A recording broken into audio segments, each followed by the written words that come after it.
7 საიდუმლო ავტომობილებზე, რომელთა შესახებაც არ სურთ რომ იცოდეთ. სმენიათ ოდესმე, იმიდუმალი ადამიანის შესახებ, რომელმაც ისტორიაში ყველაზე ეკონომიური ავტომობილი გამოიგონა. წესით ისიც არ გეცოდინებათ, რომ ამ გამოგონებიდან სულ რაღაც 4 წელიწადში მან სიცოცხლე თვითმკვლელობით დაასრულა. ყოველ შემთხვევაში, ოფიციალური ვერსია ასეთია. ამ რა სიტყვით იმ ფაქტზე, რომ General Motors-მა 90-იანი წლების დასაწყისში თავისი წარმოების ყველა ელექტრომობილი გაანადგურა. როგორც ამბობენ, ამერიკის შეერთებული შტატების მაშინდელ პრეზიდენტს ჯორჯ ჰერბერტ უოკერ ბუშს ინტერესთა ჯგუფებმა დაავალეს GM-ი ამის გაკეთებაზე დაეყოლიებინათ. ეს არ დაყოლიება არის ახლა ეს. თუმცა რა თქმა უნდა, General Motors-ში ამას არ აღიარებენ. მოდით სიმართლე ვთქვათ, შეთქმულების თეორიებს დღეს ბევრი მოყვარული ჰყავს. ზოგი მათი აბსურდულობით კარგად ერთობა. ზოგსაც ამ ყველაფრის მართლა სჯერა. შეიძლება ისიც ვაღიაროთ, რომ კონსპირაციების ნაწილს სიმართლესთანაც ძალიან ახლოსაც კი გაუვლია. ამის კაშკაშა მაგალითი ეპშტეინის საქმეა. სწორედ ეს გვაძლევს საბაბს ვთქვათ, რომ შეთქმულების თეორიები დღეს ჩვენი ყოველდღიურობის განუყოფელ ნაწილად იქცა. ამ საერთო სასიკეთო მოძრაობას ავტოინდუსტრიაც არ ჩამორჩენია. სწორედ ამიტომ გადავწყვიტეთ ავტოსამყაროში ყველაზე საინტერესო კონსპირაციებისთვის მოგვეყარა თავი. ბევრი რომ არ გავათ რაკეს საქმე. გავაგრძელოთ. რას დაიჯერებთ თქვენთვის მოგვინდია. დამიჯერე რა შეჩემა. ხოლო დანარჩენს უკვე ვიდეოდან გაიგებთ. ერთ-ერთი საავტომობილო შეთქმულების თეორიის მიხედვით, ამ ცხოვრებაში ყველაზე მთავარი კრისტალ აუტოს არხის გამოწერა და ვიდეოების მოწონებაა. სხვა ყველაფერს თავისით ეშველება. ხო, აი ერთი კლიკი აქ, მეორეც აქ. ეგა. ორჩ. ახლა კი ნამდვილად დავიწყოთ. მეშვიდე. პრესისთვის განკუთვნილი ავტომობილები მოდიფიცირებულია. ღრმად დამკვიდრებული პრაქტიკაა, რომ სანამ უახლესი ავტომობილი ჩვენამდე მოაღწევს, ავტომწარმოებლები ჟურნალისტებსა და მიმომხილველებს ინფორმაციის შეგროვებისა და გავრცელების მიზნით იწვევენ. მათი კარგი ვიდეოები თუ სტატიები ხშირად გაყიდვების წარმატებულ მაჩვენებლებში აისახება. შესაბამისად, ავტომწარმოებლის ინტერესებშია თავისი მანქანა 100%-ით მომზადებული იყოს იმისთვის, რომ გამომცდელმა მას ერთი ნაკლიც ვერ უპოვოს. კომპანიებში სპეციალური სამსახურიც არსებობს, რომელიც პრესისთვის ავტომობილს სფერებს და მახასიათებლებსაც განსაკუთრებულად არჩევს. მათი მიზანი ახალი ავტომობილის მაქსიმალურად პრეზენტაბელურად წარმოჩინებაა. თუმცა რას იფიქრებთ თუ გეტყვით, რომ ამ მანქანებს საწარმოო მოდელისგან განსხვავებული წარმადობაც შეიძლება ჰქონდეთ? არის თუ არა ეს თაღლითობა? ალბათ იქნებოდა კონკურენტებიც იმავეს რომ არ აკეთებდნენ. სხვა შემთხვევაში შეგვიძლია ვთქვათ, რომ ეს უბრალოდ ფართო დანერგილი პრაქტიკაა და ისინი ჩუმად არაფერს აკეთებენ. კონკურენტებმა ამის შესახებ იციან და ყველა თავის მანქანას პრესისთვის მსგავსი მიდგომით ამზადებს. და მაინც ვინ დაიწყო ეს მოჯადოებული წრე? აი ეს უკვე არავინ იცის. მიუხედავად ამისა, შეგვიძლია გითხრათ, რომ მსგავსი მარკეტინგული მიდგომები ჯერ კიდევ 60-იან წლებში იყო მოდაში. მაშინ, როდესაც პონტიაკმა გადაწყვიტა სრულიად მსოფლიო თავისი ახალი muscle car-ის GTO-ს უპირატესობაში დაერწმუნებინა. GTO. არ იგითხავთ დუელში ვინ გამოიწვია? არც მეტი არც ნაკლები. Ferrari-ს საბოლოო GTO და თანამტკიცებდა, ჩემი მოდელი უფრო სწრაფიაო. ამერიკული მხარე ამ გენიალური გეგმის სისრულეში მოსაყვანად Car and Driver-ის გამომცემლობას დაუკავშირდა. თუმცა მათ დაუმალა, რომ GTO შეცვლილი ძრავით, სრულად განსხვავებული მოხრუჭებითა და საერთოდ სხვა დაკიდების სისტემით გამოვიდოდა. საბოლოოდ გამოცემამ Ferrari-ს მოდელი ვერც კი იშოვა. ან რას იშოვიდა, იმდენად იშვიათი იყო. და აი ასე მარტივად. გამოგონილი შედეგებით დუელის გამარჯვებულად პონტიაკი გამოცხადდა. არ იგითხავთ? ჩვენ ამ ყველაფრის შესახებ საიდან შევიტყვეთ? საქმე იმაშია, რომ ჯიმ უენჯერმა, რომელიც პონტიაკის ამ გენიალურ პიარში მონაწილეობდა, უკვე ხანდაზმულ ასაკში ყველაფერი გაამხილა. This particular car was built just to compete in the acceleration comparison against that magnificent Ferrari. როგორც ჩანს, უენჯერს არ უნდოდა ცოდვები თან წაეღო. ნაჰო, ეს ცოტა შავი ხუმრობა იყო. ფაქტია, გასულ საუკუნეში დაწყებული დამპლური თამაშები დღესაც წარმატებით გრძელდება. მოდით, ბევრისთვის კარგად ნაცნობი კრის ჰარისი გავიხსენოთ. შემთხვევით ხომ არ იცით, ახალი ტოპ გიარის წამყვანი ფერარის შავ სიაში როგორ აღმოჩნდა. სხვათა შორის, სკუდერია შავ სიაზე ადრე მაგარი ვიდეო გვაქვს გაკეთებული და დღევანდელი ვიდეოს დასრულების შემდეგ თუ თვალს შეავლებთ, სიამოვნებთ. სად ვიყავით? ხო. კრის ჰარისი რომ მართალს ამბობდა. ხო, გასაგებია იქ. საავტომობილო ჟურნალისტის გაშავების მიზეზი თავისივე სტატია გახდა. სათაურით, როგორ ტრიალებს ფერარი. ამ სტატიაში ჰარისი ამტკიცებდა, რომ ავტომწარმოებელი ჟურნალისტებისთვის მანქანებს სპეციალურად ამზადებდა. სამწუხაროდ ამ კაიკაცმა იმდენი არ გათვალა, რომ ფერარი ამ ბრალდებას არაპატიებდა და თავის ბრენდთან მიახლოებას სამუდამოდ აუკრძალავდა. ასე დამგვარად, ჰარისი ლეგენდარული იტალიური ავტომობილის სალონიდან გამოყვანის ბედნიერებას სამუდამოდ დაემშვიდობა.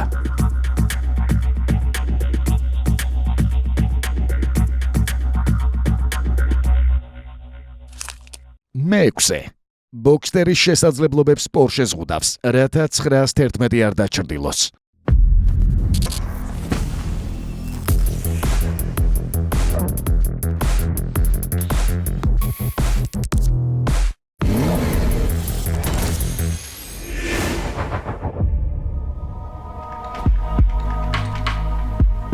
დღეს პორშე იმაზე მეტ SUV-ს ყიდის, ვიდრე თავის ნიშურ სპორტულ ავტომობილებს. მიუხედავად ამისა, მაინც იშვიათია, რომ პორშეს გაგონებაზე ვინმეს ჯერ რომელიმე SUV გაახსენდეს და შემდეგ ეს სილამაზე. პირველი რაც ამ გერმანული მწარმოებლის ხსენებაზე ყველას თავში მოგვდის, ბევრისთვის საოცნებო 911-ია. მისი პირველი თაობა 1964 წელს ვიხილეთ და მას შემდეგ 911-ის სტატუსს წყალი არასდროს შედგომია. პორშე თავის საკულტო მოდელის რეპუტაციას დღემდე ისე უფრთხილდება, რომ სხვები ცოტა არ იყოს და დაეჩაგრა კიდეც. რას გულისხმობთ? როგორც მოარული ხმები ამბობენ, პორშემ ბოქსტერი და 718 კეიმანი ხელოვნურად ჩამოალაბორანტა. ამ მოსაზრებებს რამდენიმე მნიშვნელოვანი ფაქტორი ამყარებს. როდესაც საზოგადოებამ პირველი ბოქსტერი იხილა, პორშე დალხენილ ფინანსურ მდგომარეობაში არ გახლდათ. საზოგადოდ ცნობილი ფაქტია, რომ შტუტგარტული ბრენდი პოტენციური გაკოტრებისგან კაიენთან ერთად სწორედ ბოქსტერის კარგმა გაყიდვებმა იხსნა. ახალი მოდელი 911-ის ბევრ კომპონენტს იზიარებდა, მათ შორის ისეთ მნიშვნელოვანსაც, როგორიც ძრავა. თუმცა ბოქსტერში შტუტგარტელებმა ამ ძრავების მოცულობაში ამცირეს და პატარა როდსტერი დეფორსირებული 911-ის სახელით გამოუშვეს. რატომ მოხდა ასე? ცოტა ჩვენებურ და მარკეტინგულ ენაზე რომ გითხრათ, 911 პორშესთვის მეწველი ძროხაა. ძვირად ღირებული მოდელი, რომელზეც მოთხოვნა წლების განმავლობაში სტაბილურია. არასწორი გათვლა იქნებოდა ავტომწარმოებელს ბოქსტერის იმედზე ეს მოგება რომ დაეკარგა. მართალია, მსგავსი სტატუსის მოპოვებას წლებთან ერთად ეს უკანასკნელიც შეძლებდა, მაგრამ 911-ის ხატი ხომ უკვე არსებობდა. თუმცა უსამართლობა იქნება ბოქსტერთან ერთად დაჩაგრულებს შორის Cayman GT4 RS-საც არ გავიხსენებთ. მისი აბრევიატურა გერმანული სიტყვა რენსპორტიდან მოდის, რაც ავტორბოლას ნიშნავს. მართალია, ამ შემთხვევაში პორშე გულუხვი აღმოჩნდა და ყველაზე ჰარდკორ კეიმანისთვის 911 GT3 ძრავა გამოიყენა, მაგრამ მატლს მარილი შეგნებულად არ მოაყარა. პორშემ RS ცხენის ძალების ორნიშნიანი რაოდენობა მოაკლო. 911 ვიწრაფი და უფრო მსუბუქი კეიმანი დღეს ბევრი ენთუზიასტის არჩევანია. თუმცა უფროსი ძმა პორშემ მაინც სხვა დონეზე დატოვა, რომელთანაც ბოქსტერისა და კეიმანის ხაზს ბოლომდე არ მიასუნინა.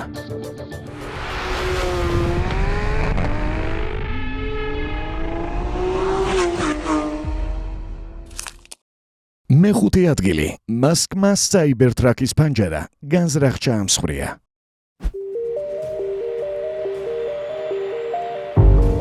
სანამ საკითხს გავშლიდეთ, მოდით, ჯერ მსოფლიოს უმდიდრესი ადამიანის მიერ დადგმულ წარმოდგენას კიდევ ერთხელ შევხედოთ. უფროსი თაობისთვის, რომ ავხსნათ სიტყვა კრინჯის ვიზუალური განმარტება, სწორედ აი ასე გამოიყურება.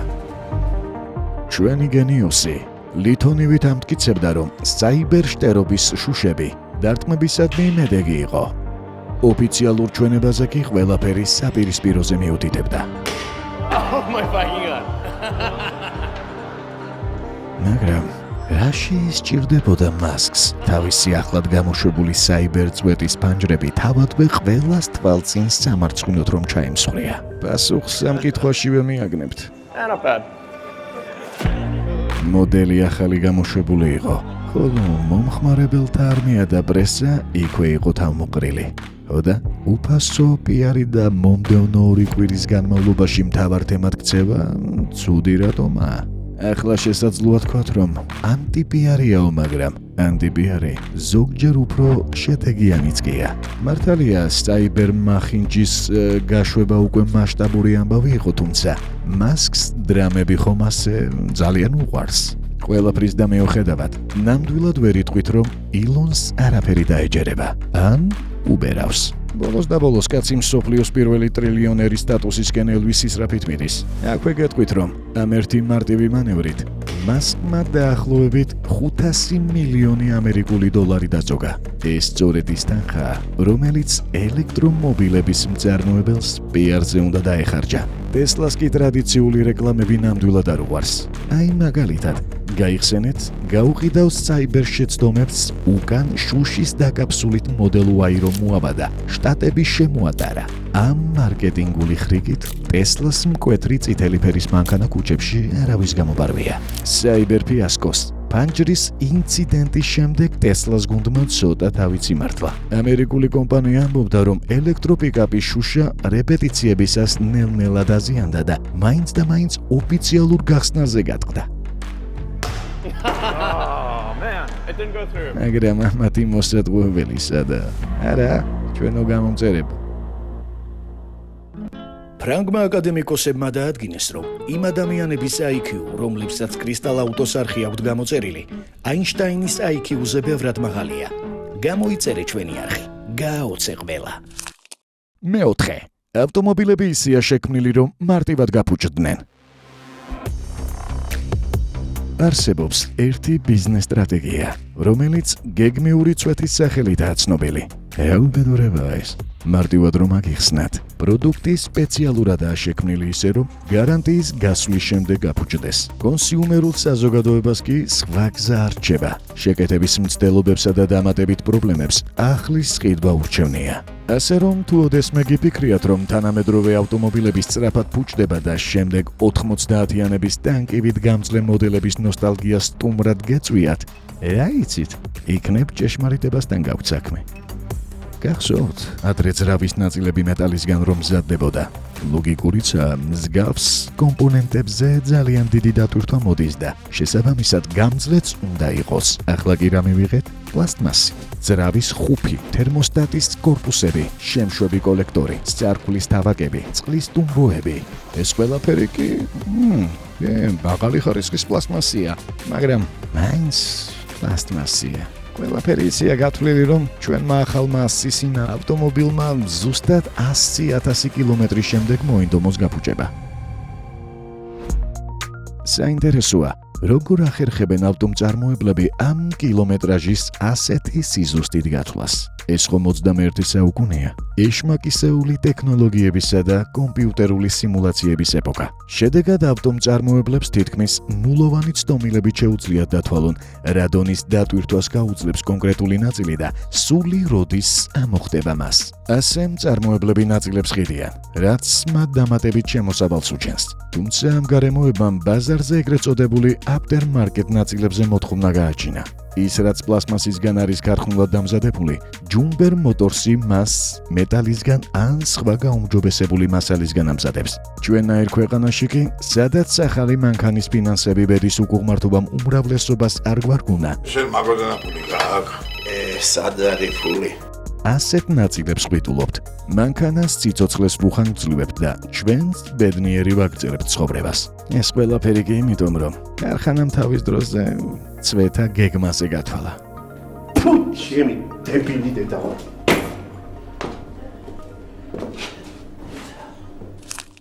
მესამე. კოლინ ჩეპმენმა საკუთარი სიკვდილი გაითამაშა. გენიოსი თუ თაღლითი, იქნებ გენიოსი თაღლითი. თქვენ წინაშე ლეგენდარული კოლინ ჩეპმენია. მისი ისტორია კი ვიდეოს მსვლელობისას ნახსენებ არც ერთ თეორიას გავს. DeLorean DMC-12, როგორც მოგეხსენებათ, მხოლოდ ჯონ დელორიანის პროექტი არ ყოფილა. მის განვითარებაში წვლილი ლოტუს ქარსის დამფუძნებელსა და აღმასრულებელ დირექტორს კოლინ ჩეპმენსაც მიუძღვის. დამატებით გაერთიანებული სამეფოს მთავრობამ ამ პროექტისთვის დაახლოებით 120 მილიონი გირვანკა სტერლინგი გამოხო, რათა ჩრდილოეთ ირლანდიაში ქარხანა გაეხსნა და ადგილობრივებისთვის სამუშაო ადგილები შეექმნა. მაგრამ სამწუხაროდ ყველაფერი ისე არ წავიდა, როგორც იგეგმებოდა. ამბიციური გეგმა ჩავარდა. მასში ჩადებული თანხები კი, როგორც ამბობენ, პირდაპირ კოლინ ჩეპმენისა და ლოტუსის თავმჯდომარის ფრედ ბუშელის საიდუმლო ანგარიშებზე გადაირიცხა. ეს ფაქტი მთავრობას არ გამოპარვია, რომელმაც ბუშელს 5 წლით თავისუფლების აღკვეთა შეუპარდა.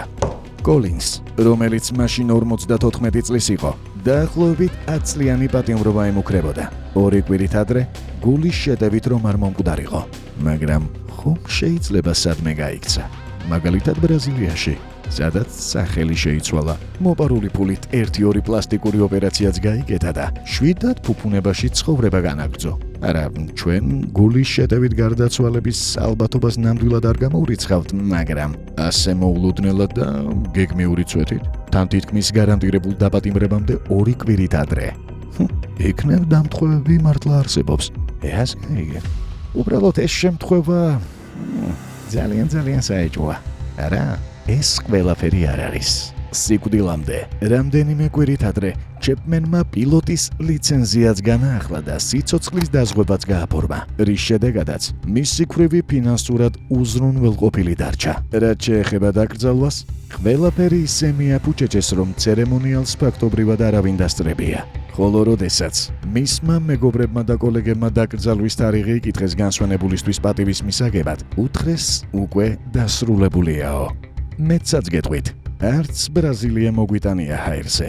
მისი მეუღლე, რომელსაც ფრენის პანიკურად ეშინოდა, მომდევნო წელს სამხრეთ ამერიკისკენ, კერძოდ კი ბრაზილიისკენ თვითმფრინავით გაემგზავრა. ოფიციალურად ჩეპმენი 1982 წლის დეკემბერში გარდაიცვალა. არაოფიციალურად არავინ იცის. შეიძლება 98 წლის გენიოსი ახლაც ბრაზილიაშია და ულამაზესი სიმრგვალეების ყურებით დგება, მაგრამ მაინც ჩვენი თუ არ გჯერათ, ედრიან ნიუის მაინც სირწმუნეთ. როგორც ფორმულა 1-ის ლეგენდარული დიზაინერი თავის ავტობიოგრაფიაში ირწმუნება, ჩეპმენი არ მომკვდარა და ბრაზილიაში გადაბარგდა.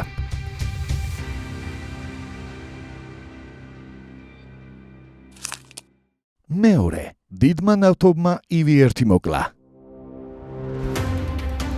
ნავთობ ინდუსტრიის გავლენასა და მასშტაბებზე ამ ვიდეოში საუბარს არ დაგიწყებთ.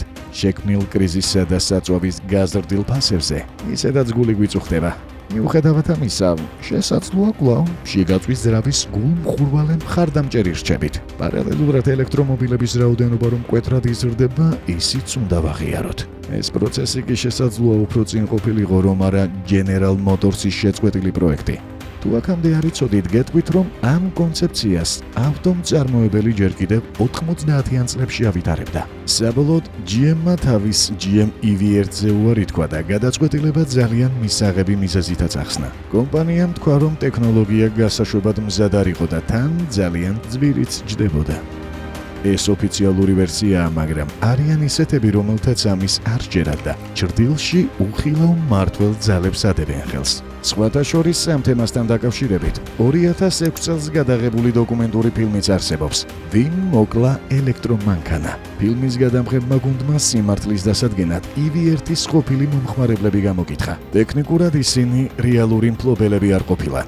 GM-ი ელექტრომობილს მათ უბრალოდ ტესტირებისთვის აძლევდა. თუმცა ერთ დღეს ყველა გამომცდელს მანქანები მოულოდნელად ჩამოართვეს და მას შემდეგ ისინი აღარავის უნახავს. როგორც ამბობენ, ელექტრომობილები უბრალოდ გაანადგურეს. საინტერესოა ის, რომ ინტერვიუებში თითქმის ყველა ერთსა და იმავეს ამბობდა. ავტომობილების სავალი ნაწილი იდეალური არ იყო, თუმცა ყოველდღიური მოხმარებისთვის მაინც დამაკმაყოფილებელი გახდათ. სახლში მანქანის დამუხტვის შესაძლებლობა კომფორტული იყო. ელექტროძრავის მყისიერი ძალა კი მართვას ძალიან სახალისოს ხდიდა. ბევრი სიამოვნებით იყიდა კიდეც ამ მანქანას. უცბად GM-ს განვითარების პროცესი რომ არ შეეჩერებინა, მაგრამ მერე მსოფლიო ხომ დაინახავდა, რომ ნავთობზე დამოკიდებულები არ ვართ. ფაქტი ერთია. GM-ის პროექტის შეწყდა და ავტომწარმოებელი მისი გაუმჯობესებისა და დახვეწის სამუშაოებს აღარ მიბრუნებია. ახლა კი დროა ვიდეოს დასაწყისში ნახსენებს საქმეს დავუბრუნდეთ და საავტომობილო სამყაროში ყველაზე საინტერესო კონსპირაციული თეორია მიმოვიხილოთ. ნომერი 1. ტომ ოგალის მანქანა, რომელიც 1 ლიტრის საწვავით დაახლოებით 42 კილომეტრს გადიოდა. 1977 წელი, ეპოქაში, როდესაც Toyota's Prius-ი ჩაფიქრებულიც კი არ ქონდა.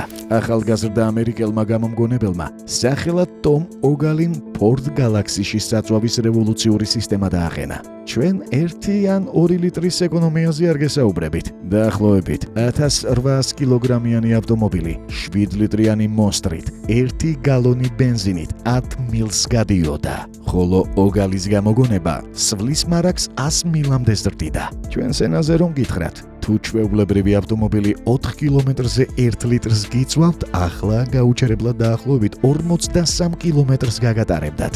ახალგაზრდა გამომგონებელმა თავისი სისტემის სიზუსტის დასადგენად ელ პასოს საინჟინრო უნივერსიტეტის პროფესორებიც კი მოიწვია. მათაც დაუდასტურეს, რომ ავტომობილში საწვავის სისტემის გარდა არაფერი იყო შეცვლილი.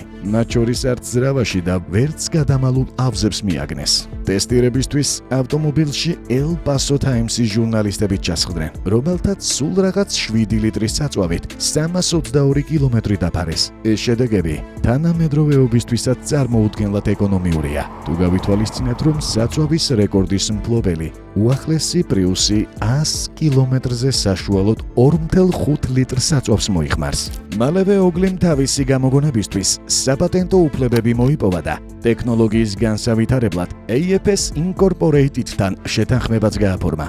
ყველაფერი ზუსტად ისე მიდიოდა, როგორც ახალგაზრდა გამომგონებელს ჰქონდა ჩაფიქრებული მანამ, სანამ 1991 წლის 14 აპრილს ოგლის თავს არ დაესხნენ. ვინეს როლა არავინ იცის. რატომ ყველას თავისი ვერსია აქვს.